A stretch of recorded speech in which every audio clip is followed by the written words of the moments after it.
大家好，我是夏妈。今天我们用柠檬和鸡蛋来做柠檬酱，无水无油，做法简单，酸甜细腻，用来抹面包、吐司，超级好吃。先准备盐水，把柠檬清洗一遍，有时间的可以泡半个小时会更好。本来买了一大箱子的柠檬，天热来做柠檬茶，结果天天喝呢也会腻。剩下来的这4斤，今天我们全部给它做完。清洗干净后，用刮刀把皮刮下来。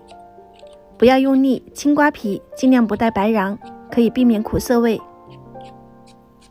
全部刮完，有150克的柠檬皮碎，加1勺盐，搓洗5到6分钟，再用清水冲洗干净备用。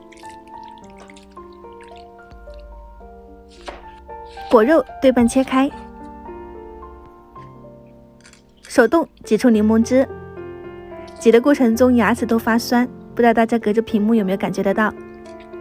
全部挤完的话呢，要把柠檬汁过滤出来，有680克的柠檬汁，把皮和柠檬汁放进料理机里面，3档打成浆，倒进大碗中，在里面加入5个鸡蛋，我用的是土鸡蛋，比较小，再加入6个蛋黄，400克的白糖，搅打均匀，倒入锅中，开中火熬煮。柠檬酱应该是所有果酱中熬煮时间最短的，3到5分钟后开始变得粘稠，5到10分钟颜色变得橘黄，开始鼓泡后就转小火熬，直到提起来铲至成片状即可。倒入瓶中。在这一步你也可以过滤一遍，会更加的细腻。我个人喜欢带有颗粒的，果酱味会更浓郁，吃起来清爽酸甜。做好冷藏14天，口感是最好的，最长保存1个月。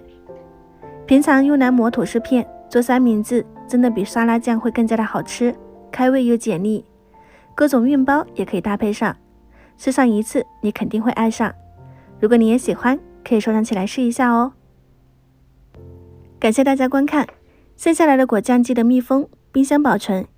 今天就分享到这里，我是夏妈，下期再见。